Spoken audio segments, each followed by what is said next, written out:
ಲಕ್ಷಕ್ಕೂ ಹೆಚ್ಚು ಜನರ ಹೆಸರು ಮತದಾರರ ಪಟ್ಟಿಯಿಂದ ಔಟ್. ನಿಮ್ಮ ಹೆಸರು ಕೂಡ ಇದೆಯಾ? ಯಾವ ರೀತಿ ನಾವು ಚೆಕ್ ಮಾಡ್ಕೊಳ್ಬೇಕಾಗತ್ತೆ? Complete step by step guidance ಅನ್ನ ಈ ವಿಡಿಯೋದಲ್ಲಿ ನಿಮಗೆ ಕೊಡ್ತೀನಿ. ಯಾವ ವೆಬ್ಸೈಟ್ಗೆ ಹೋಗಬೇಕು, ಯಾವ ರೀತಿ ಚೆಕ್ ಮಾಡ್ಕೋಬೇಕು, ಇನ್ ಕೇಸ್ ಮತದಾರರ ಪಟ್ಟಿಯಿಂದ ನಿಮ್ಮ ಹೆಸರು ಔಟ್ ಆಯ್ತು ಅಂತಂದ್ರೆ ಮುಂದೆ ಕಥೆ ಏನು, ಇವೆಲ್ಲದರ ಬಗ್ಗೆ ಕಂಪ್ಲೀಟ್ ಮಾಹಿತಿಯನ್ನ ಈ ವಿಡಿಯೋದಲ್ಲಿ ನೋಡ್ತಾ ಹೋಗೋಣ. ಹಾಯ್ ಹೆಲೋ ನಮಸ್ಕಾರ, ವೆಲ್ಕಮ್ ಟು ಬಾಸ್ ವಾಲಾ ಯೂಟ್ಯೂಬ್ ಚಾನೆಲ್. ನಾನು ಚೈತ್ರ. ನೀವೇನು ನಮ್ಮ ಚಾನೆಲ್ನ ಸಬ್ಸ್ಕ್ರೈಬ್ ಮಾಡಿಲ್ಲ ಅಂತಂದ್ರೆ ಈ ಕೂಡಲೇ ಸಬ್ಸ್ಕ್ರೈಬ್ ಮಾಡಿ. ಈ ರೀತಿಯಾದಂತಹ ಲೇಟೆಸ್ಟ್ ಅಪ್ಡೇಟ್ಗಳು ನಿಮಗೆ ಸಿಗಬೇಕು ಅಂತಂದ್ರೆ ಪಕ್ಕದಲ್ಲಿರುವಂತಹ ಬೆಲ್ ಬಟನ್ ಅನ್ನ ಕ್ಲಿಕ್ ಮಾಡೋದನ್ನ ಮರಿಬೇಡಿ. ಸ್ನೇಹಿತರೆ, ನಿಮ್ಮ ಬಳಿ ವೋಟರ್ ಐಡಿ ಇದೆ ಅಂತ ನೀವು ನೆಮ್ಮದಿಯಾಗಿದ್ದೀರಾ, ಆದ್ರೆ ನಿಮ್ಮ ಹೆಸರು ಮತದಾರರ ಪಟ್ಟಿಯಲ್ಲಿ ಇಲ್ಲೇ ಇಲ್ಲ ಅಂತಂದ್ರೆ ನೀವು ಮತದಾನ ಮಾಡೋಕ್ಕಾಗಲ್ಲ ಅನ್ನೋದು ನಿಮಗೆ ಗೊತ್ತಾ? ಇದೀಗ ಕರ್ನಾಟಕದಲ್ಲಿ ಸುಮಾರು 47,02,000 ಮತದಾರರ ಹೆಸರುಗಳು ಕರಡು ಮತದಾರರ ಪಟ್ಟಿಯಿಂದ ಹೊರಗುಳಿಯಲಿದೆ ಅನ್ನುವಂತ ಅಧಿಕೃತವಾಗಿ ಮಾಹಿತಿ ಹೊರಬಿದ್ದಿದೆ. ಹಾಗಾದ್ರೆ ಯಾಕಿಷ್ಟು ದೊಡ್ಡ ಸಂಖ್ಯೆಯ ಹೆಸರುಗಳನ್ನ ಕೈ ಬಿಡಲಾಗ್ತಾ ಇದೆ? ಸೊ ನಿಮ್ಮ ಹೆಸರು ಕೂಡ ಆ ಪಟ್ಟಿಯಲ್ಲಿ ಇದೆಯಾ? ಯಾವ ರೀತಿ ನಾವು ಚೆಕ್ ಮಾಡ್ಕೊಳ್ಳೋದು? ಒಂದು ವೇಳೆ ಹೆಸರು ಇಲ್ಲದಿದ್ರೆ ಸೊ ಮುಂದೆ ಏನು ಮಾಡಬೇಕು?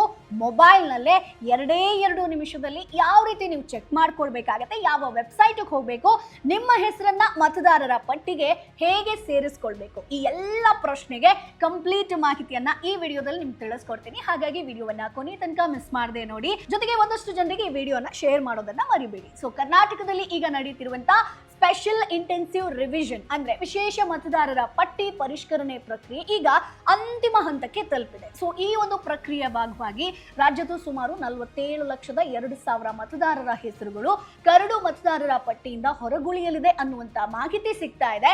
ಸೊ ಈ ವಿಷಯವನ್ನ ರಾಜ್ಯ ಮುಖ್ಯ ಚುನಾವಣಾಧಿಕಾರಿ ವಿ ಅದ್ಭುತಕುಮಾರ್ ಅವರು ಪತ್ರಿಕಾಗೋಷ್ಠಿಯಲ್ಲಿ ಒಂದು ಅಧಿಕೃತವಾಗಿ ವಿಚಾರವನ್ನ ಹೇಳಿರುವಂತದ್ದು. ಸೊ ಈ ಸುದ್ದಿ ಹೊರಬಂದ ತಕ್ಷಣ ರಾಜ್ಯದಾದ್ಯಂತ ಸಾಕಷ್ಟು ಸಿಕ್ಕಾಪಟ್ಟೆ ಚರ್ಚೆ ಆಗ್ತಾ ಇದೆ. ಸೊ ನಮ್ಮ ಹೆಸರು ಕೂಡ ಇದೆಯಾ ಅನ್ನುವಂತ ಒಂದಷ್ಟು ಕನ್ಫ್ಯೂಷನ್. ಸೊ 47 ಲಕ್ಷಕ್ಕೂ ಹೆಚ್ಚು ಹೆಸರುಗಳನ್ನ ತೆಗೆದು ಹಾಕ್ತಾ ಇದ್ದಾರೆ ಅನ್ನುವಂತ ಸುದ್ದಿ ಕೇಳಿದಂತೆ ಸಾಕಷ್ಟು ಜನರಲ್ಲಿ ಒಂದು ರೀತಿಯಾಗಿ ಆತಂಕ ಮೂಡೋದು ಸರ್ವೇ ಸಾಮಾನ್ಯ. ಆದ್ರೆ ಇಲ್ಲಿ ಒಂದು ಮುಖ್ಯ ವಿಷಯವನ್ನ ನೀವು ತಿಳ್ಕೊಳ್ಬೇಕು ಸ್ನೇಹಿತರೆ.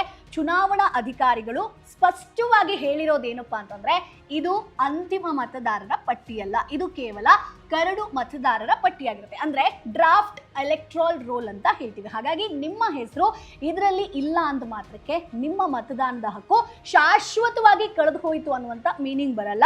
ಸೊ ಯಾವುದೇ ಕಾರಣಕ್ಕೂ ಟೆನ್ಷನ್ ಆಗಬೇಡಿ. ಯಾಕಂತಂದ್ರೆ ತಪ್ಪಾಗಿ ಹೆಸರು ಕೈ ಬಿಟ್ಟಿದ್ರೆ ಅದನ್ನ ಸರಿಪಡಿಸ್ಕೊಳ್ಳೋದಕ್ಕೆ ಚುನಾವಣಾ ಆಯೋಗವೇ ಇಲ್ಲಿ ನಿಮ್ಗೆ ಅವಕಾಶವನ್ನ ಕೊಡುತ್ತೆ. ಸೊ ಹಾಗಾಗಿ ಯಾವ ರೀತಿ ಚೆಕ್ ಮಾಡಬೇಕು ಅನ್ನೋದನ್ನ ನೋಡ್ತಾ ಹೋಗೋಣ. ಸೊ ಯಾಕೆ 47 ಲಕ್ಷ ಹೆಸರುಗಳನ್ನ ಕೈ ಬಿಡಲಾಗ್ತಿದೆ ಅನ್ನುವಂಥದ್ದನ್ನ ನೀವು ಇಲ್ಲಿ ಫಸ್ಟ್ ತಿಳ್ಕೊಳ್ಬೇಕಾಗತ್ತೆ. ಸೊ 4 ಪಾಯಿಂಟ್ಸ್ ಇದೆ. ಸೊ ಎಲ್ಲರ ಮನಸ್ಸಲ್ಲಿರುವಂತ ಪ್ರಶ್ನೆ ಇದು, ಯಾಕಿಷ್ಟು ದೊಡ್ಡ ಸಂಖ್ಯೆ ಹೆಸರುಗಳನ್ನ ತೆಗೆದು ಹಾಕ್ತಾ ಇದ್ದಾರೆ, ರೀಸನ್ ಏನು ಅಂತ ಹೇಳ್ಕೊಂಡು ಚುನಾವಣಾ ಆಯೋಗದ ಪ್ರಕಾರ ಮತದಾರರ ಪಟ್ಟಿಯನ್ನ ಹೆಚ್ಚು ನಿಖರ ಆಗಿಸೋದಕ್ಕೆ ರಾಜ್ಯದಾದ್ಯಂತ ಮನೆ ಮನೆಗೆ ಭೇಟಿ ನೀಡಿ ಮಾಹಿತಿಯನ್ನ ಸಂಗ್ರಹಿಸಲಾಗ್ತಿದೆ. ನಿಮ್ಮ ಮನೆಗೂ ಕೂಡ ಬಂದಿರಬಹುದು. ಹಲವು ಹಂತಗಳಲ್ಲಿ ಪರಿಶೀಲನೆ ನಡೆಸಿದ ಬಳಿಕ 4 ಪ್ರಮುಖ ಕಾರಣಗಳ ಆಧಾರದ ಮೇಲೆ ಇಷ್ಟು ಲಕ್ಷಾಂತರ ಹೆಸರುಗಳನ್ನ ಕರಡು ಪಟ್ಟಿಯಿಂದ ಹೊರಗುಳಿಸುವಂತ ನಿರ್ಧಾರವನ್ನ ಮಾಡಿದ್ದಾರೆ ಸ್ನೇಹಿತರೆ. ಸೊ ಮೊದಲನೇ ರೀಸನ್ ಬಂದು ಪತ್ತೆಯಾಗದ ಮತದಾರರು, ಅಂದ್ರೆ ನೀಡಿರುವ ವಿಳಾಸದಲ್ಲೇ ವಾಸವಿಲ್ಲದಿರೋರು, ಅಂದ್ರೆ ಆ ಮನೆಯಲ್ಲೇ ಇಲ್ಲ ಅವರು. ಸೊ ಚುನಾವಣಾ ಸಿಬ್ಬಂದಿ ಹಲವು ಬಾರಿ ಮನೆಗೆ ಭೇಟಿ ನೀಡಿದ್ರು ಕೂಡ ಯಾರೂ ಸಿಕ್ಕಿಲ್ಲ.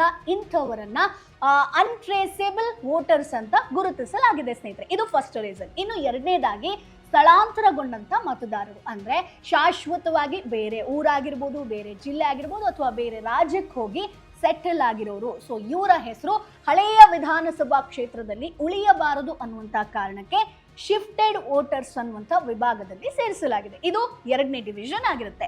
ಇನ್ನು 3ನೇದು ಬಂದು ಮೃತಪಟ್ಟಿರುವಂತ ಮತದಾರರು ಸ್ನೇಹಿತರೆ. ಸಾಕಷ್ಟು ಕಡೆಗಳಲ್ಲಿ ಮೃತಪಟ್ಟ ವ್ಯಕ್ತಿಗಳ ಹೆಸರು ಇನ್ನೂ ಮತದಾರರ ಪಟ್ಟಿಯಲ್ಲಿ ಮುಂದುವರಿಯೋದು ಐಡೆಂಟಿಫೈ ಮಾಡಿದ್ದಾರೆ. ಸೊ ಅಂತವರ ಹೆಸರುಗಳನ್ನ ತೆಗೆದುಹಾಕುವಂತ ಪ್ರಕ್ರಿಯೆ ನಡೀತಾ ಇದೆ. ಇನ್ನು ಕೊನೆಯ ಒಂದು 4ನೇ ರೀಸನ್ ಬಂದು ಡೂಪ್ಲಿಕೇಟ್ ನೋಂದಣಿ, ಅಂದ್ರೆ ಕೆಲವರು ಒಂದಕ್ಕಿಂತ ಹೆಚ್ಚು ಕ್ಷೇತ್ರಗಳಲ್ಲಿ ಅಥವಾ 2 ಬಾರಿ 2 ವಿಳಾಸಗಳಲ್ಲಿ ಮತದಾರರಾಗಿ ಅವರು ನೋಂದಾಯಿಸಿಕೊಂಡಿರೋದು ಪತ್ತೆಯಾಗಿದೆ. ಸೊ ಇಂತಹವರನ್ನ ಡೂಪ್ಲಿಕೇಟ್ ರಿಜಿಸ್ಟ್ರೇಷನ್ ಪ್ರಕರಣಗಳನ್ನು ಚೆಕ್ ಮಾಡಿಕೊಂಡು ಹೆಚ್ಚುವರಿ ಹೆಸರನ್ನ ತೆಗೆದುಹಾಕಲಾಗ್ತಾ ಇದೆ. ಸೊ ಈ 4 ಕಾರಣಗಳೇ ಸುಮಾರು 47 ಲಕ್ಷಕ್ಕೂ ಹೆಚ್ಚು ಹೆಸರುಗಳು ಕರಡು ಪಟ್ಟಿಯಿಂದ ಹೊರಗುಳಿಯುವಂತ ಪ್ರಮುಖ ರೀಸನ್ ಆಗಿರುತ್ತೆ. ಸೊ ಈ 4 ರೀಸನ್ ಆಯ್ತಾ.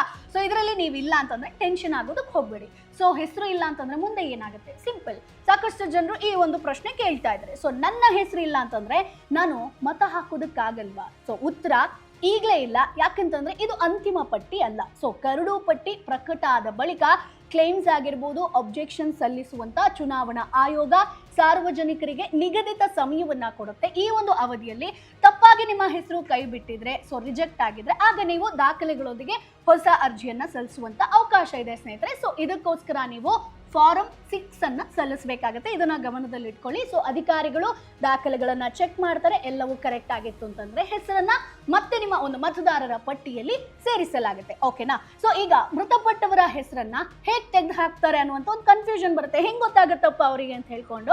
ಸೊ ಯಾರಾದ್ರೂ ಬಾಯಿ ಮಾತಿನಲ್ಲಿ ಹೇಳಿದ್ರೆ ಹೆಸರನ್ನ ತೆಗೆದು ಹಾಕ್ತಾರಾ? ಇಲ್ಲ.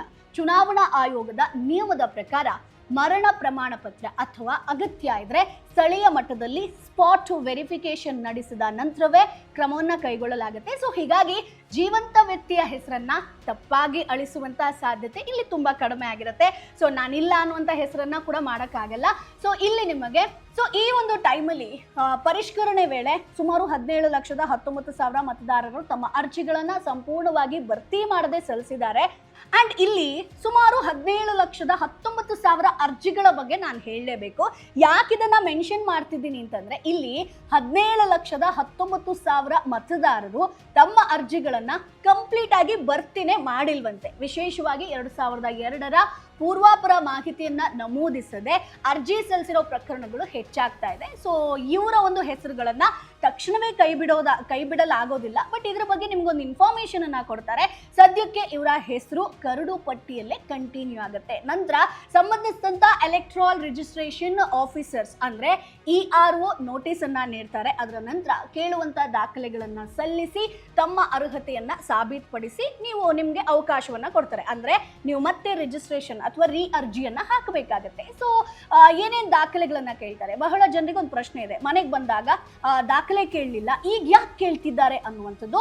ಸೊ ಚುನಾವಣಾ ಆಯೋಗ ಉತ್ತರ ನೀಡಿದೆ. ಸೊ ಪರಿಷ್ಕರಣೆ ಆರಂಭ ಆದಾಗ ಸಿಬ್ಬಂದಿ ಅರ್ಜಿಗಳನ್ನ ಮಾತ್ರ ಸಂಗ್ರಹಿಸಿದ್ದಾರೆ. ಸೊ ಈ ಹಂತದಲ್ಲಿ ಯಾವುದೇ ದಾಖಲೆಗಳನ್ನ ಕಡ್ಡಾಯವಾಗಿ ಕೇಳಿರಲಿಲ್ಲ ಅವರು. ಆದ್ರೆ ಪರಿಶೀಲನೆ ವೇಳೆ ಅನುಮಾನಾಸ್ಪದ ಪ್ರಕರಣಗಳು ಕಂಡು ಬಂದ್ರೆ ಅಥವಾ ಮಾಹಿತಿ ಇನ್ಕಂಪ್ಲೀಟ್ ಆಗಿ ನೀವು ಕೊಟ್ಟಿದ್ರೆ ಆಗ ಮಾತ್ರ ಸಂಬಂಧಪಟ್ಟ ಮತದಾರರಿಗೆ ನೋಟಿಸ್ ಅನ್ನ ನೀಡಿ ದಾಖಲೆಯನ್ನ ಕೇಳಲಾಗುತ್ತೆ. ಸೊ ಈ ಒಂದು ಟೈಮಲ್ಲಿ ಅವ್ರು ಏನೇನ್ ಡಾಕ್ಯುಮೆಂಟ್ಸ್ ಗಳನ್ನ ಕೇಳ್ತಾರೋ ಅವಾಗ ನೀವು ಅದನ್ನ ಸಬ್ಮಿಟ್ ಮಾಡಬೇಕಾಗುತ್ತೆ. ಅಂಡ್ ಇಲ್ಲಿ ಇನ್ನೊಂದು ಪ್ರಶ್ನೆ ಬರುತ್ತೆ, ಪರ್ಮನೆಂಟ್ ರೆಸಿಡೆನ್ಸ್ ಸರ್ಟಿಫಿಕೇಟ್ ಮಾನ್ಯವೇ, ಕಡ್ಡಾಯನ? ಸೊ ರಾಜ್ಯ ಸರ್ಕಾರ ನೀಡೋದಕ್ಕೆ ಉದ್ದೇಶಿಸಿರುವಂತ ಪರ್ಮನೆಂಟ್ ರೆಸಿಡೆಂಟ್ ಸರ್ಟಿಫಿಕೇಟ್ ಬಗ್ಗೆ ಕೂಡ ಸಿಕ್ಕಾಪಟ್ಟೆ ಚರ್ಚೆ ಆಗ್ತಾ ಇದೆ. ಆದ್ರೆ ಚುನಾವಣಾ ಆಯೋಗ ಸ್ಪಷ್ಟಪಡಿಸಿರೋದು ಏನಪ್ಪಾ ಅಂತಂದ್ರೆ ಈಗಾಗಲೇ ನಿಗದಿಪಡಿಸಿರುವಂತಹ 12 ಅಧಿಕೃತ ದಾಖಲೆಗಳು ಮಾತ್ರ ಮಾನ್ಯ ಆಗಿರುತ್ತೆ.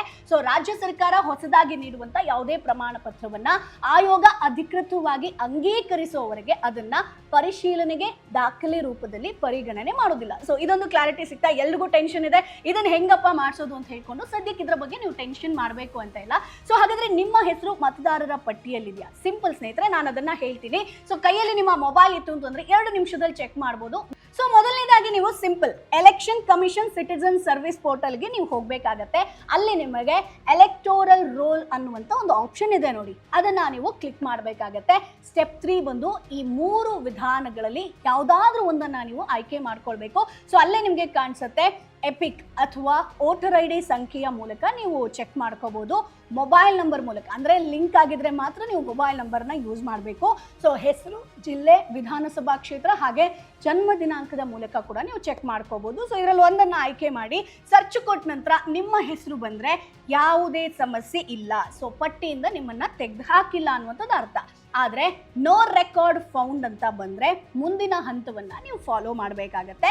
ಸೊ ಹೆಸರು ಇಲ್ಲದಿದ್ರೆ ಏನು ಮಾಡಬೇಕು ಅಂತ ನೀವು ಕೇಳಿದ್ರೆ ಸಿಂಪಲ್ ಸ್ನೇಹಿತರೆ, ಮೊದಲನೇ ಆಯ್ಕೆ ಬಂದು ಫಾರಂ 6 ಅನ್ನ ನೀವು ಸಲ್ಲಿಸಬೇಕಾಗತ್ತೆ. ಸಿಟಿಜನ್ ಸರ್ವಿಸ್ ಪೋರ್ಟಲ್ ನಲ್ಲಿ ಫಾರಂ 6 ಅನ್ನ ಆಯ್ಕೆ ಮಾಡಿ ಆನ್ಲೈನ್ ಮೂಲಕ ನೀವು ಅರ್ಜಿಯನ್ನ ಸಲ್ಲಿಸಬೇಕು. ಇದಕ್ಕಾಗಿ ಒಂದಷ್ಟು ಡಾಕ್ಯುಮೆಂಟ್ಸ್ ಅನ್ನ ಕೇಳ್ತಾರೆ, ಅದನ್ನ ನೀವು ಸಬ್ಮಿಟ್ ಮಾಡಬೇಕು. ಫಾರ್ ಎಕ್ಸಾಂಪಲ್ ಆಧಾರ್ ಕಾರ್ಡ್ ಆಗಿರ್ಬೋದು, ವಿಳಾಸದ ದಾಖಲೆ ಆಗಿರ್ಬೋದು, ವಯಸ್ಸಿನ ದಾಖಲೆ ಆಗಿರ್ಬೋದು, ಅಗತ್ಯ ಇದ್ರೆ ಪಾಸ್ಪೋರ್ಟ್ ಸೈಜ್ ಫೋಟೋವನ್ನ ನೀವು ಸಬ್ಮಿಟ್ ಮಾಡಬೇಕಾಗತ್ತೆ. ಇನ್ನು ಎರಡನೇ ಆಪ್ಷನ್, ನೀವು ರಿಜಿಸ್ಟರ್ ಮಾಡ್ಕೋಬೇಕು ಅಂತಂದ್ರೆ ನಿಮ್ಮ ಬೂತ್ ಲೆವೆಲ್ ಆಫೀಸರ್ಸ್ ಅಥವಾ ಸಂಬಂಧಪಟ್ಟಂತಹ ಎಲೆಕ್ಟೋರಲ್ ರಿಜಿಸ್ಟ್ರೇಷನ್ ಆಫೀಸರ್ ಅವರನ್ನ ನೀವು ಕಾಂಟ್ಯಾಕ್ಟ್ ಮಾಡಬೇಕಾಗತ್ತೆ. ಸೊ ಅವರು ನಿಮ್ಮ ಹೆಸರು ಯಾಕೆ ಹೊರಗುಳಿದಿದೆ, ಸೊ ಯಾಕೆ ಅದನ್ನ ಪರಿಗಣನೆಗೆ ತಗೊಳ್ಳಿಲ್ಲ ಅನ್ನುವಂಥದ್ದನ್ನ ಹೇಳ್ತಾರೆ. ಅಗತ್ಯ ದಾಖಲೆಗಳನ್ನ ಪರಿಶೀಲಿಸ್ತಾರೆ. ಅರ್ಜಿಯನ್ನ ಸಲ್ಲಿಸೋದಕ್ಕೆ ನಿಮ್ಗೆ ಇಲ್ಲಿ ಸಹಾಯ ಮಾಡ್ತಾರೆ ಸ್ನೇಹಿತರೆ. ಹಾಗೆ ಅರ್ಜಿಯನ್ನ ಸಲ್ಲಿಸಿದ ನಂತರ ಆನ್ಲೈನ್ ಅರ್ಜಿ ಸಲ್ಲಿಸಿದ ಬಳಿಕ ನಿಮಗೊಂದು ರೆಫರೆನ್ಸ್ ನಂಬರ್ ಸಿಗುತ್ತೆ ಅಲ್ವಾ, ಸೊ ಅದೇ ಪೋರ್ಟಲ್ ನಲ್ಲಿ ಟ್ರ್ಯಾಕ್ ಅಪ್ಲಿಕೇಶನ್ ಸ್ಟೇಟಸ್ ಅನ್ನುವಂಥದ್ದು ಇರುತ್ತೆ. ಸೊ ನಿಮ್ಮ ಅರ್ಜಿಯ ಸ್ಥಿತಿಯನ್ನ ನೀವು ಚೆಕ್ ಮಾಡ್ಕೋಬಹುದು. ಸೊ ಹಾಗಾಗಿ ಕೊನೆಯದಾಗಿ ಒಂದು ಮುಖ್ಯ ಮಾತನ್ನು ಹೇಳ್ಬಿಡ್ತೀನಿ. 47,02,000 ಹೆಸರುಗಳನ್ನ ಕರಡು ಮತದಾರರ ಪಟ್ಟಿಯಿಂದ ಹೊರಗುಳಿತಿರೋದು ಒಂದು ದೊಡ್ಡ ಸುದ್ದಿಯಾಗಿ ಕಾಣ್ತಾ ಇದೆ. ಆದ್ರೆ ಇದರ ಉದ್ದೇಶ ಅರ್ಹ ಮತದಾರರನ್ನ ಹೊರಹಾಕೋದು ಅಲ್ಲ, ಬದಲಾಗಿ ಮತದಾರರ ಪಟ್ಟಿಯನ್ನ ಇನ್ನಷ್ಟು ನಿಖರವಾಗಿ ಜೊತೆಗೆ ಟ್ರಾನ್ಸ್ಪರೆಂಟ್ ಆಗಿ ಮಾಡುವಂಥದ್ದು. ಸೊ ಅತ್ಯಂತ ಮುಖ್ಯವಾಗಿ ಕರಡು ಪಟ್ಟಿ ಪ್ರಕಟ ಆದ ಬಳಿಕ ಎಲ್ಲ ಅರ್ಹ ನಾಗರಿಕರಿಗೂ ತಮ್ಮ ಹೆಸರು ಸರಿಪಡಿಸ್ಕೊಳ್ಳೋದಕ್ಕೆ ಅವಕಾಶ ಇದ್ದೇ ಇರುತ್ತೆ ಸ್ನೇಹಿತರೆ. ಹಾಗಾಗಿ ಯಾವುದೇ ವದಂತಿಗಳಿಗೆ ಕಿವಿ ಕೊಡಬೇಡಿ, ಟೆನ್ಷನ್ ಆಗೋದಕ್ಕೆ ಹೋಗಬೇಡಿ, ಅಧಿಕೃತ ಮಾಹಿತಿಯನ್ನ ನಂಬಿ ಸ್ನೇಹಿತರೆ. ಸೊ ಇವತ್ತೇ ನಿಮ್ಮ ಮೊಬೈಲ್ನಲ್ಲಿ ನಿಮ್ಮ ಹೆಸರು ಮತದಾರರ ಪಟ್ಟಿಯಲ್ಲಿ ಇದೆಯಾ ಅನ್ನುವಂಥದ್ದನ್ನ ಚೆಕ್ ಮಾಡ್ಕೊಳ್ಳಿ. ಸೊ ಒಂದು ವೇಳೆ ಹೆಸರು ಇಲ್ಲದಿದ್ರೆ ಸಮಯ ವ್ಯರ್ಥ ಮಾಡೋದಕ್ಕೆ ಹೋಗಬೇಡಿ. ಫಾರಂ 6 ಅನ್ನ ಸಲ್ಲಿಸಿ ಅಥವಾ ನಿಮ್ಮ BLO ಅಥವಾ ERO ಅಧಿಕಾರಿಯನ್ನ ಕಾಂಟ್ಯಾಕ್ಟ್ ಮಾಡಿ. ಸೊ ನಿಮ್ಮ ಒಂದು ಸಣ್ಣ ಪರಿಶೀಲನೆ ನಿಮ್ಮ ಮತದಾನದ ಹಕ್ಕನ್ನ ಸುರಕ್ಷಿತವಾಗಿಡಬಹುದು. ಸೊ ಈ ವಿಡಿಯೋ ನಿಮಗೆ ಇಷ್ಟ ಆಗಿರುತ್ತೆ ಅಂತ ಅನ್ಕೊಳ್ತೀನಿ. ಇನ್ ಕೇಸ್ ಇಷ್ಟ ಆಗಿತ್ತು, ಇನ್ಫಾರ್ಮೇಟಿವ್ ಆಗಿತ್ತು ಅಂತಂದ್ರೆ ಈ ವಿಡಿಯೋಗೆ ಒಂದು ಲೈಕ್ ಮಾಡಿ, ನಿಮ್ಮ ಫ್ರೆಂಡ್ಸು ಫ್ಯಾಮಿಲಿಗೆ ಶೇರ್ ಮಾಡಿ.